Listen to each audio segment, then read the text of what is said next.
Shotgun. Murray out of the pocket. 7 seconds. 6 seconds. Murray heaves it downfield. It is. Oh, it's caught.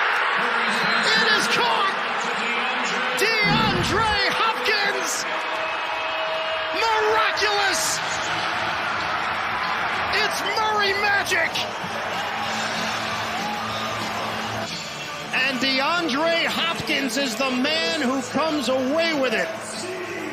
He went over the top of Tre'Davious White. Jordan Poyer came in late. He's got Micah Hyde on his back and catches it and possesses it all the way through. Look at those hands. We keep hearing about those 6X gloves that he wears for his large hands. How about how large and strong those hands are? You remember before the snap, I worried about Kyler Murray moving around too much and taking up too much time.